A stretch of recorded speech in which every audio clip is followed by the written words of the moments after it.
It's fall. The geese are headed south, and it's time for you to hit the woods. So button things up, find where they hide, and pattern the deer you seek. Come into Cabela's Great Outdoor Days and save over 20% on Herter's Select Grade handgun ammo. Save $180 after mail-in rebate on Walther PPS M2 pistols with instant savings of $80. And get a Vortex Diamondback 3.5 to 10 by 50 V-Plex rifle scope, just $149.99. Shop in-store and at Cabela's.com. Blog Talk Radio.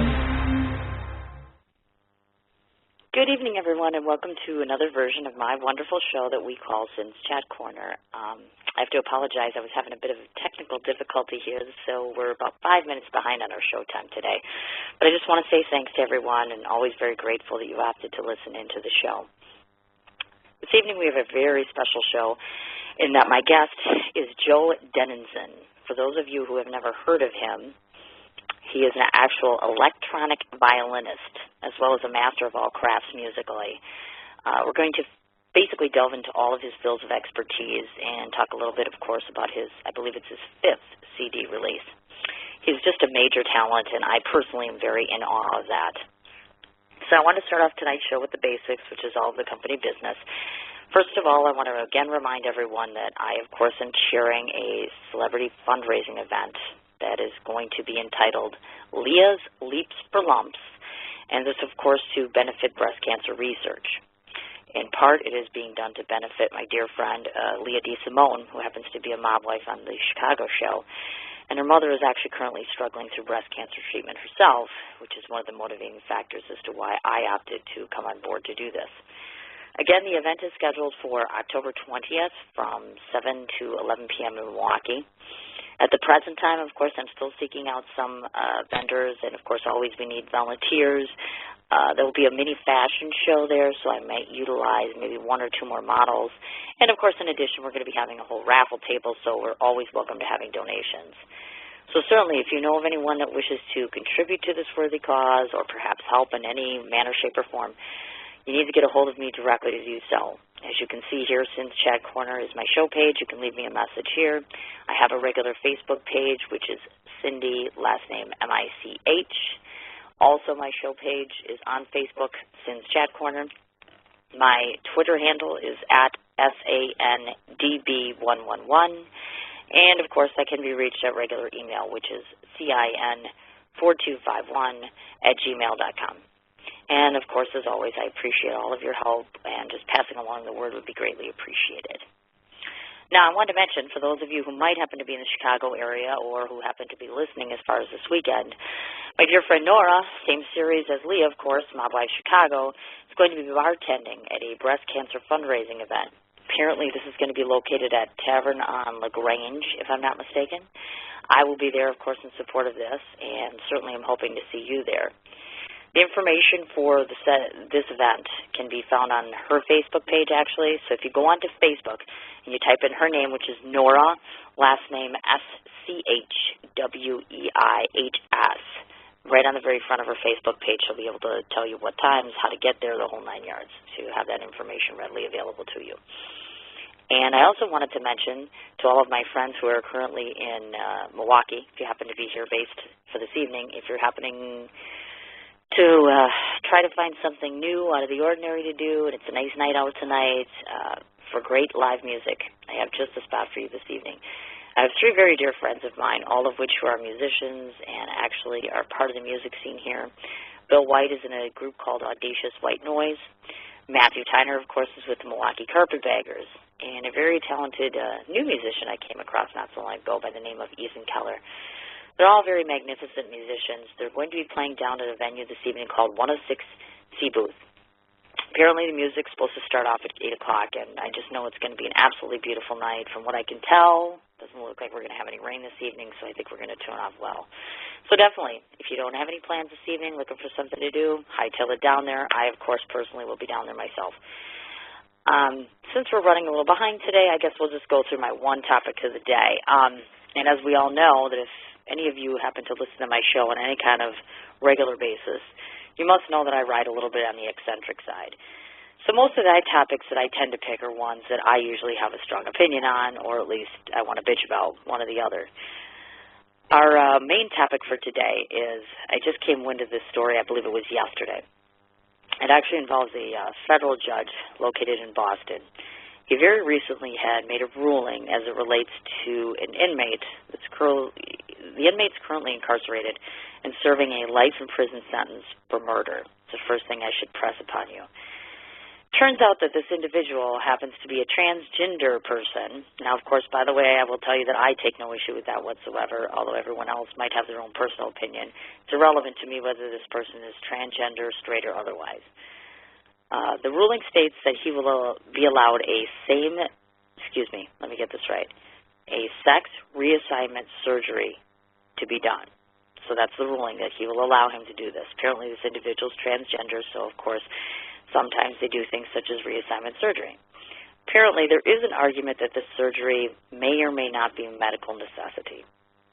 Hence, because he's an inmate, of course, you see that the taxpayers of that particular state are ultimately going to pay the price tag as it relates to him getting this procedure done. Now, this subject brings a few things to my mind and in my opinion.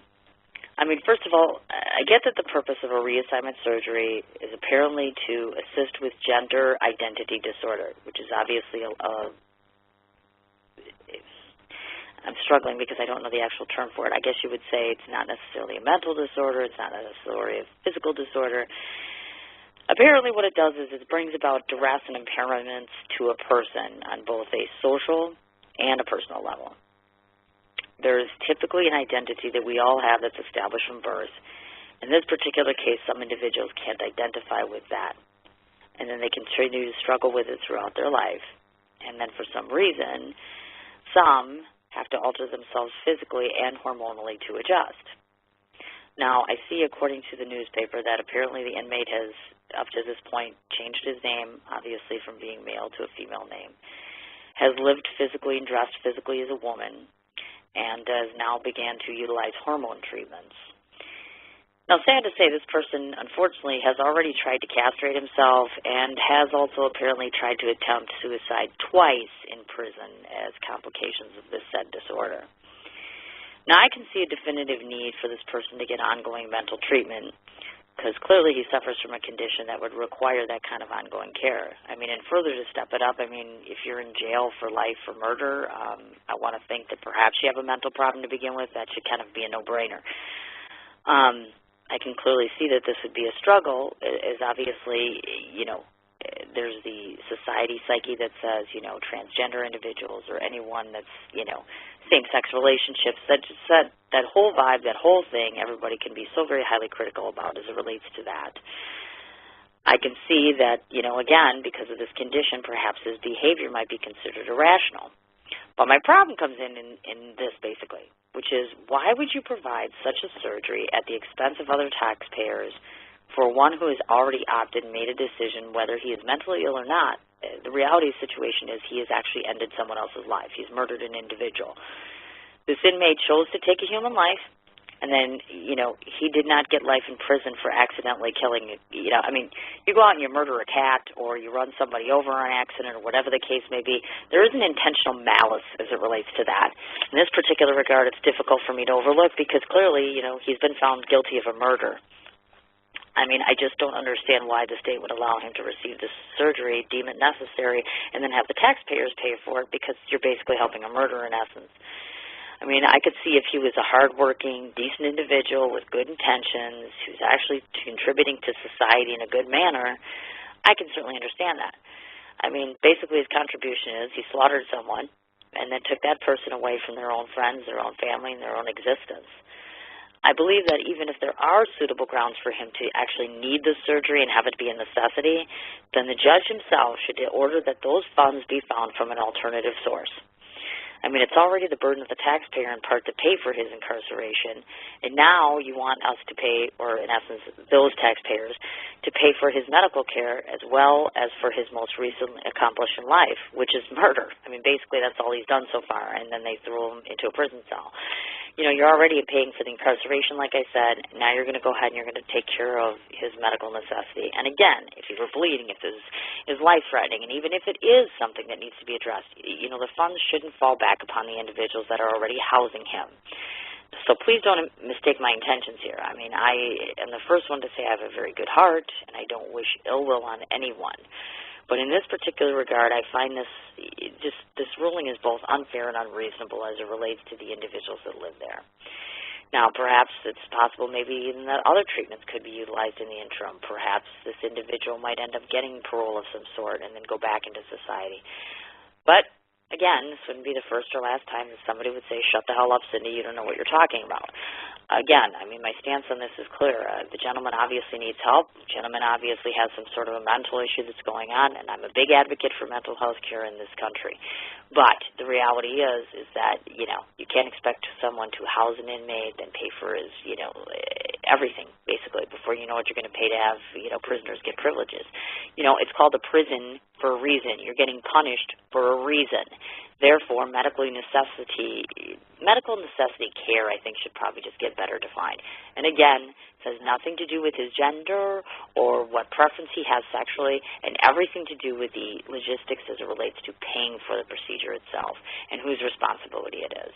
So hopefully they'll be able to come to some sort of fruition on this, because otherwise I can manage to see some sort of boycotting or individuals having a fit about this particular thing. And again, like I said, I'm not judge and jury person myself, but what I can tell you is, like I said, I have a very strong opinion as it relates to individuals being asked to take on financial burdens when they already have accrued or having to take care of other individual things. So again, like I said, my chat lines are always open just in case you didn't know that. So at any point in time where you want to call in and give your opinion on something, you can do that.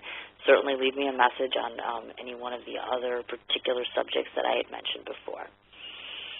Now, since we don't have Joe on the line as of yet, I guess we can start to cover my second topic, which fortunately for both you and me tends to be a little bit lighter today, and hopefully one that I'm relatively certain that almost everyone has heard in the news recently.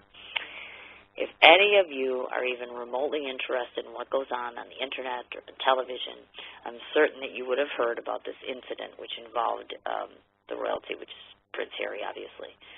As I understand it, based on what I read, he opted to take a little rest and relaxation in, of all places, Las Vegas. Now, from what I hear, supposedly, there are pictures of the royal himself participating in strip billiards, and that some woman apparently had been spending some time partying with him. Oh, hold that thought, because we have Joe on the line. So, without further ado, let's get to Joe Deninzon and find out all about his musical world. Hi. Good evening, Joe. Hey, Cindy, how are you? Hi, I'm so excited to have you on the line. Yeah, I'm excited to be on your show. Thanks for having me. Oh, I have to tell you, some of my closest friends are musicians, and it is so fascinating to me that absolutely none of them do what you do, and they're all credited in their own right, but none of the accomplishments that you've had. This is a major win for me today. I'm so excited. And I was a little worried because I thought you would have a very heavy accent, but you don't. So that's Why would I have a heavy accent? Well, you are of Russian descent, correct?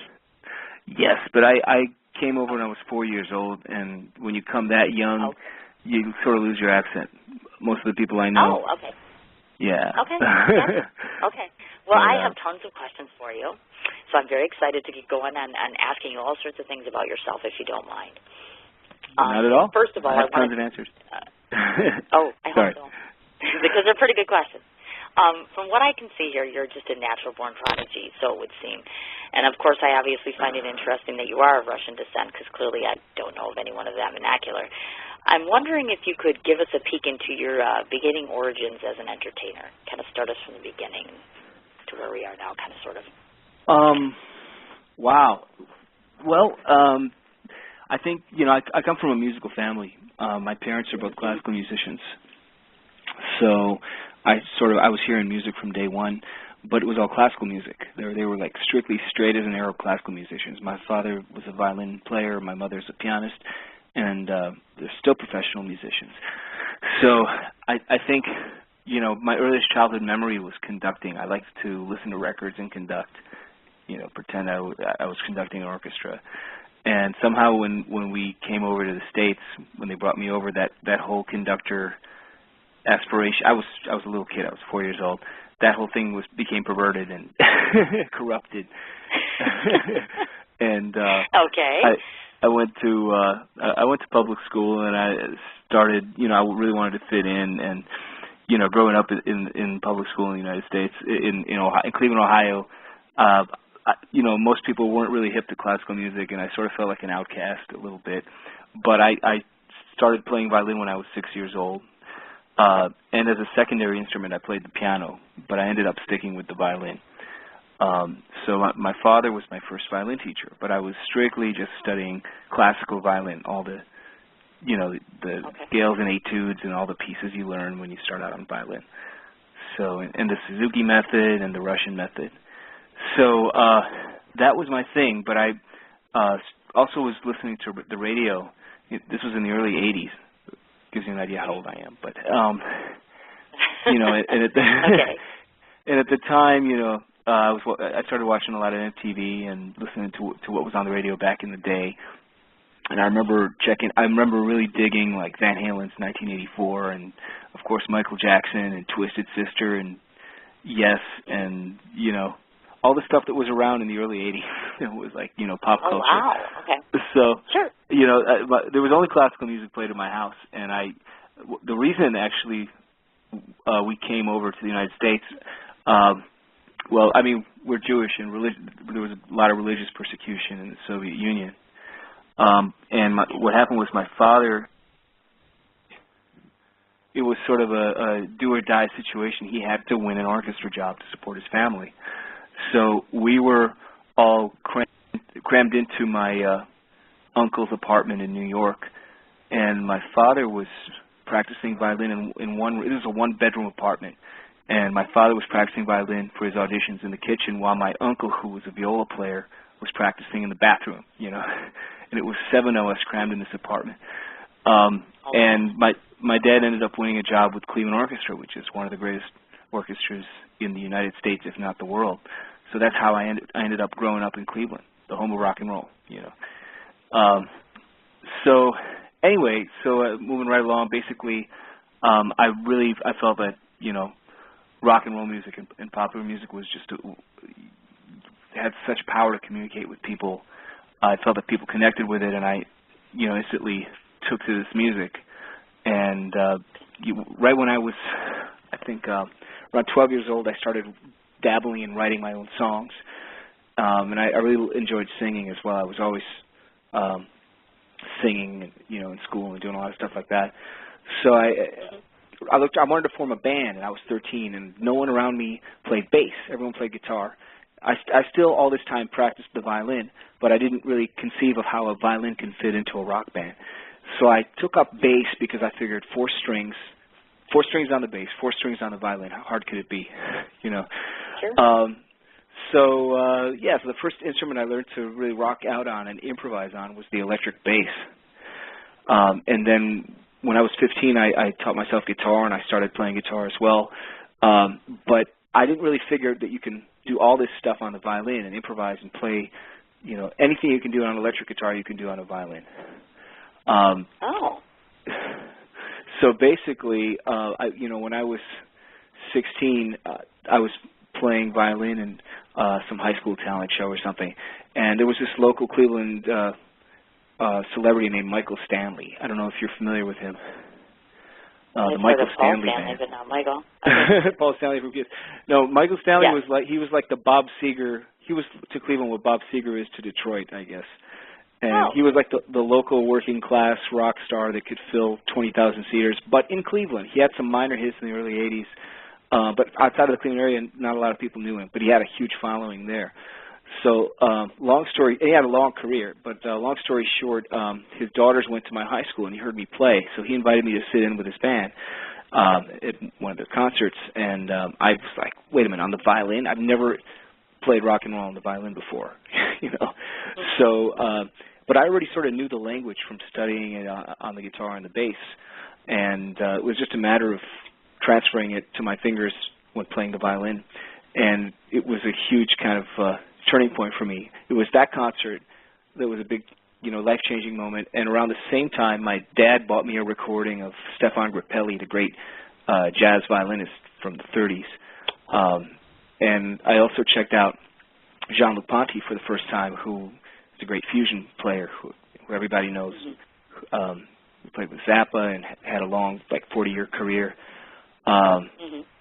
So, I began to be aware of the possibilities, And I was playing bass in my high school jazz band and playing rock guitar with bands at night, and also playing an orchestra and going to violin lessons every week. So I was sort of leading a parallel life at the time. So basically, when it was time to go to college, I decided to major in jazz violin because I knew I didn't want to be a classical violinist in an orchestra. That wasn't really my calling. My passion was, rock was pulling at my heartstrings, rock and jazz. So I decided to major in jazz violin at Indiana University, and that's where I sort of around that time I bought my first electric violin and started writing more like rock fusion kind of music. And I got really into Frank Zappa and Mahavishnu Orchestra and stuff like that, and a lot of progressive rock. So, and then I moved to New York. I tried to put a band together, and that was it. For the most part. Got it. Which we'll get along to in all these other ones here, because I'm delving in. I'm going to be delving. Sorry if I'm rambling. Part of your life here.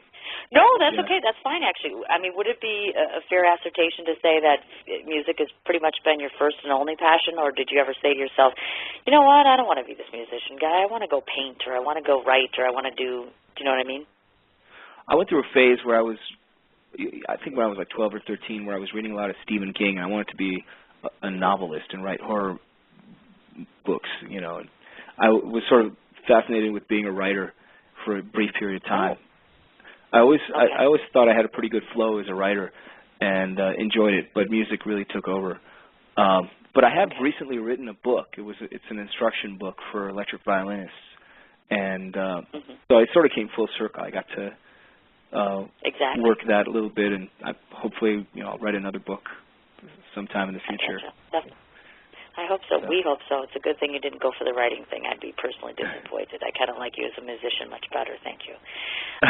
Thanks. I wanted to ask, now I've noticed that some of your work has been showcased so the listeners know there's places such as MTV, CMT, History Channel, just to name a few. Has it ever been really a surreal experience for you, or you've kind of ever listened to it and thought, that's me? That's really me? I can't believe that's me? I mean, is it a surreal experience for you? I don't know about surreal, but it's kind of a rush when you hear something you did on TV or on the radio, and it's like Christmas, It feels really good. And it's the weirdest thing that ever happened to me. I'll tell you, my wife and I went to a spa in Colorado, and we did this weird thing where they wrap you up in mud, like a human burrito or something, And then the woman left the room and turned down the lights and started playing relaxing music. And what comes on, it was some recording I did with Richie Blackmore 5 years before that. And I can't relax because I'm listening to every note I'm playing. And I'm like, oh, man, this is torture, Oh, no. So it was the most random thing in the world. So, oh, my gosh, look at that. Must be nice to be so popular that you have your music being played in these places. That's actually a testament to you, to tell you the truth. Do you remember the very first piece that was showcased on television? I don't remember the first, but I remember I was watching Man vs. Food, and they opened an episode, played a little bit of one of our songs, Pleasure Pain, and I was like, I jumped back. I'm like, whoa, I know that tune. I imagine so. The light surprise. Wow. Yeah, it's funny. I don't know. Maybe it is a bit surreal. I never thought about it that way, but I always enjoy when little surprises like that. Definitely. Definitely makes your day. Well, certainly, and I wanted to mention that to the audience, too, because I was not familiar with Joe whatsoever until your publicist and I had chatted, and I got an opportunity to just listen to some music, and I was pleasantly surprised, not to diss on your talent whatsoever, but when you were working with a random musician you never heard before, I just was amazed. I'm really very amazed, and I will be elaborating on that with our audience sometime later in this interview. I wanted to touch on this. Your musical style has been described as a mixture of jazz and rock with a gypsy sort of influence, and I'm sure you've probably heard this before, that some even refer to you as a modern-day Jimi Hendrix. maybe you could describe to the listeners what style, out of all the styles of music that you play, which one is your first or favorite, I guess I would say, and moreover, do you have any interest in performing crossover type music? Do you know what I mean by that? I think I know what you mean, but tell me what you mean. Okay.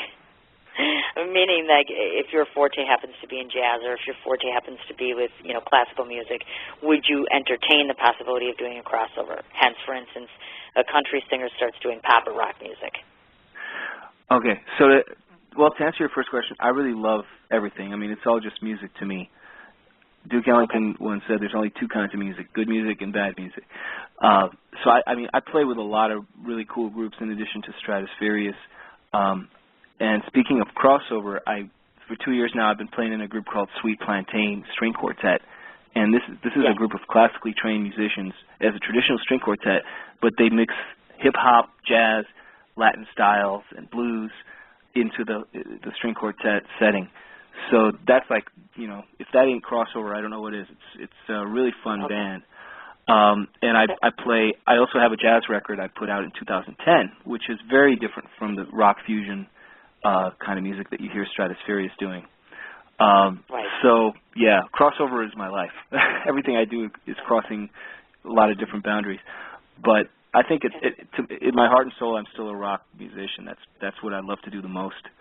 I just love the intensity and the energy and the theatric nature of it. I keep and the way I know that for sure is that I have a master's degree in music. I studied really advanced theory. I studied classical music for 6 years in school, and I've explored a lot of things, but I still keep coming back to the music I loved as a kid. So what does that say? Yeah, exactly. That speaks volumes, doesn't it? Literally. That answers the question right there. Okay. Next, we have Digital Nation, as I understand it, is your established record label. I wanted to ask you if this is a solo creation, and what do you see as the potential future of your label? It's not my label. This is a label run by Steve Vai, famous rock guitar player. Oh, I apologize. A big hero of mine. I was not given the correct information. Okay. D-Zone Entertainment is the indie label I sort of created to put my own stuff on, to put out my music that I've had for many years. But the new album was released by Digital Nation. Gotcha. Okay. Well, now that you've corrected me, this would be the first correction in an interview ever. Wow. And it was the Joe. I'm usually very, very good with all my facts. Okay. Don't worry about it. Trust me, you have no idea. Some of the people I've talked to, never mind. I'm not naming names, but. Thank you. No, I'm keeping my head above water. So this is way above water. Thank you, dear. I wanted to talk for a moment, actually, about the Sweet Plantain String Quartet that you had actually brought up just a few moments ago. Could you just kind of fill me in on your decision? What made you decide to participate, and what you enjoy most about your association with this musical group?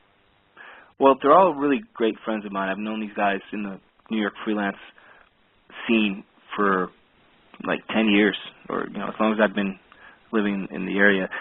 They're all great musicians, and I was just a big fan of this band, this quartet. Before I was asked to join, I was always just hyping them to people because I thought what they were doing was groundbreaking and unique, and it was, the world needed to hear this group. I was as excited about them as I was about my band. So even though I wasn't a member, and then they had a falling out with one of the violinists, and they asked me to join. My first reaction was that I wasn't sure what kind of a time commitment it would be, but I thought I'd give it a shot, and it's just been such a thrill working with those guys, and I'm really excited about all the prospects that group has. Oh, wonderful! It's also. Sorry. Oh, go ahead. It's also fun It's also fun to just be a member of the band, not be the leader of the band. Just show up and contribute, maybe write some stuff, but just have a good time and play, and not worry about all the business headaches that are involved. Which is what I've been doing with Stratospherius for many years. Mm-hmm. So, but I have both projects going strong. So this is a good thing. And if anyone wishes to see you with this particular quartet, are you that's based in New York as well, so they would have to see you at a venue in New York? Would I understand that to be correct? this group travels all over the world. They played, before I joined, they played in Russia and all over Europe and Turks and Caicos. We did a 3-week tour in Alaska last year. Wow. So, you know, if you go to sweetplantain.com, there's all the updates, and there's a Facebook page for them as well. Of course. And on my website, I always keep updated with that group in Stratospherius and all the other projects and wherever I'm playing with whoever. And that's joedeninzon.com. I try to stay out of trouble. I try to stay out of trouble, or in trouble, however you want to look at it. Kudos to your wife. Let me just say that much, because you might just be this passing figure that kind of comes and goes. Well, she's very busy as well. It gets really crazy. You know, she's in the New York Philharmonic. Totally. She's a musician too, so you have two people running around like crazy, and we go through periods where, like, 2 ships passing in the night. You know? Oh, and my goodness gracious. No. And we have a son. And you, so I was going to mention that I know that you have a child. So you're juggling the child thing. And so, of course, that makes it difficult. So now you obviously, I assume you're the one who serenades her, and then she's the one who plays to you? Or how does that work when you have the 2 musicians in-house? You know, it works that we never really work together in a musical context. Rarely. By the time we actually get home, we just want to chill out in front of the TV. The last thing we want to do is play any music to each other. I imagine so. Oh, my goodness gracious. I can't even, wow. Okay. Now, I want to talk about something that I found was unique about you. As I understand it from what I have here, you're responsible for co-writing, directing, and performing in Spider Dance. Now, I envision this to be somewhat of basically an Italian Cirque du Soleil of sorts, is what I gathered out of it. Maybe you could explain to the listeners the premise behind Spider Dance and what brought you to having such an active role with it. Well, one of the first gigs, when I first came to New York in 1997, I was hungry. I was just looking for everything I can get my hands on just to start working as a musician. And I came across this group called I Giullari di Piazza, which was co-founded and led by Alessandra Belloni, who is a percussionist from Sicily who, you know, she sings and just real, what she does is study the mystical history of the tarantella, and she's really big in the world music scene. So I came into this gig because their violinist was leaving, and that group had been around for 20 years at that point already, and through them I got to play with such amazing musicians like Steve Gorn, Bansuri flutist, Jamie Haddad, who plays percussion with Paul Simon, Glenn Velez, and I sort of got introduced to a lot of major people in the world music scene, which I wasn't even my goal. You know, I sort of fell into that world a little bit, and I worked with that group for 13 years. But I got too busy. I'm not really working with Alessandra, you know, on a full-time basis anymore. But she developed this show. Her dream was to do like the Italian river dance and sort of celebrate the history of the tarantella, but mix it with electronic music and, you know, do a big stage production. And we had been developing it for I guess like 5 years. We did different incarnations of the show off Broadway and theaters all over New York. So at this point, I think she's rewriting the show, and she plans to put it on again maybe in a year or two. Gotcha. But I was the musical director, and I helped arrange a lot of the music, along with John LaBarbera, who's her partner and another great composer and musician, guitar player. Oh, that sounds so wonderful. That would be something I would definitely want to attend. It sounds beautiful, and especially if it's in the premise of Italy. Oh, my gosh. How amazing is that? I wanted to touch on this because I'm certain a lot of the audience members don't know this. Well, first of all, I've always had a heightened respect for musicians, and especially those who extend their talents out as an educational mentor, if you will. Now, I know that you serve in that capacity as well, meaning that you have taught before, obviously, and I know that you founded what's called the Grand Canyon School of Rock. Can you maybe explain what the mission of your school is, and do you find teaching to be fully rewarding to you? Absolutely. It's one of my favorite things to do, hands down. I mean, particularly what I love to teach is, you know, things I'm really interested in, like improvisation, creativity, you know, rocking out and performing. And basically, with the Grand Canyon School of Rock, I was another gig I fell into when I moved into New York was the Grand Canyon Music Festival, which is run by a harmonica player named Robert Bonfilio. Him and his wife have run the festival now for 29 years. I just actually got back from there last week, and I started playing with his band, and with his band, it is a crossover band. We mix classical music with blues and jazz, and the instrumentation is violin, harmonica, and guitar. And sometimes he has bass. So anyway, I used to come there and just do a few concerts and go home, but then at one point I started toying with this idea of starting a School of Rock program there. It's a one-week program where we take local high school kids who live on the south rim of the Grand Canyon and put together a rock band. And it doesn't matter if they've never played an instrument in their life. We make it happen. We build it from the ground up. Wow. So in a few short days, the metamorphosis and the progress is amazing. So we've had it going now for 6 years, and it's really rewarding. You feel like you're giving the kids a life experience because even though they're living in this one of the most beautiful places on earth, they're really isolated, and they don't have a lot of resources there. There's no music schools or really teachers. So sure. And there's a really small school there for general studies. So yeah, that's a really fun thing. And also, I've been teaching for 2 years now at Mark Wood's Rock Orchestra Camp, and before that, I was teaching at the Mark O'Connor Fiddle Camp, or String Camp, he calls it. And the Rock Orchestra Camp is cool because it's a bunch of kids like me that are all sort of misfits in their school. They play the violin or the cello, but they love rock and roll and metal, and and sure, it's like it's like a bunch of ugly ducklings coming together and finding each other and figuring out where they belong. It's kind of cool to see, and they're really excited. They treat you like a rock star. They look at all the faculty, they're like, oh my God, that's what I want to do. So you're an inspiration, Joe. And I remember I had certain teachers that were mentors to me that, they don't even realize it, but things they taught me growing up stay with me. Like every note I play, they're in there somewhere. So it's fun when you feel like you could do that for somebody else, Certainly. And I actually wanted to ask that question to you. Here in the state where I'm located in Wisconsin, of course, my sister has a whole organization where we raise funds and have events to get money together for art programs and music programs in the school. In your areas, or I should say in the state you're located in, do you find that same thing is a struggle for you there as far as there's just not enough musical offerings due to budget constraints there in your area as well? Well, I'm not really involved in the fundraising end of it, but it's always a struggle. Some places more than others. Sure. I know, like in the Grand Canyon Music Festival, they're involved with the Arizona Commission for the Arts, and Arizona is a very conservative state, and they tend to really be, not too generous with giving to the arts. I think in the New York area it's a little better. In the New Jersey area, it's a lot of arts funding going on, but it's still, especially in today's political climate, it's always difficult to convince people why the arts are important and why they should be a priority. Yes, exactly.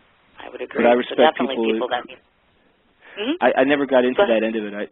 But I respect people whose job it is to get that funding, and it's a very tough, thankless job, and you have to be very persistent.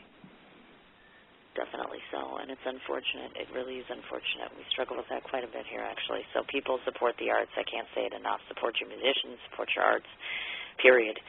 On a lighter note, I see that on the jazzier side of things here, I know that you had created a CD with a band called Exuberance. Did I say that right? The name of the CD is Exuberance. That's right. And CD. Okay. And the group, that's actually the jazz CD I was talking about. Okay. Earlier. Yes, so we're on the right page, you and I. Okay. Explain to me a little bit about how much involvement you had in that, meaning I'm assuming that you've worked on every song, and where some of the inspirations came for that product. Well, I started out recording all this rock fusion electric violin stuff and became sort of known for that.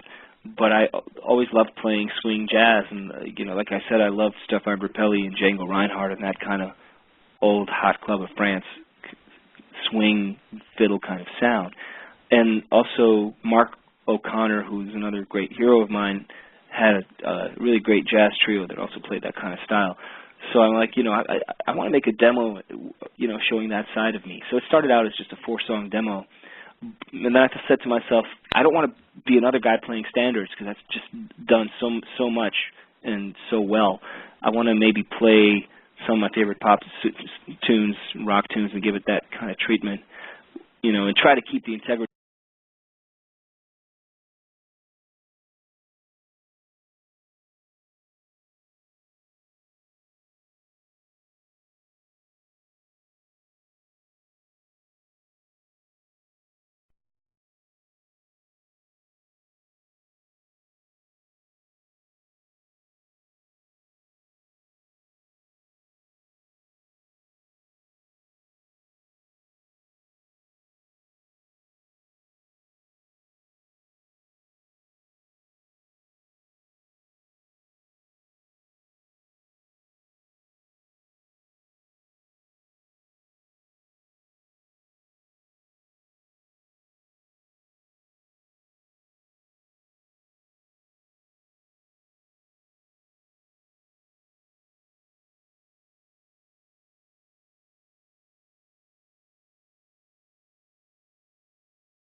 It's fall.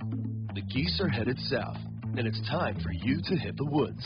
So button things up, find where they hide, and pattern the deer you seek. Come into Cabela's Great Outdoor Days and save over 20% on Herder's Select Grade handgun ammo. Save $180 after mail-in rebate on Walther PPS M2 pistols with instant savings of $80. And get a Vortex Diamondback 3.5 to 10 by 50 V-Plex rifle scope, just $149.99. Shop in-store and at Cabela's.com. It's fall. The geese are headed south, and it's time for you to hit the woods. So button things up, find where they hide, and pattern the deer you seek. Come into Cabela's Great Outdoor Days and save over 20% on Herder's Select Grade handgun ammo. Save $180 after mail-in rebate on Walther PPS M2 pistols with instant savings of $80. And get a Vortex Diamondback 3.5 to 10 by 50 V-Plex rifle scope, just $149.99. Shop in-store and at Cabela's.com.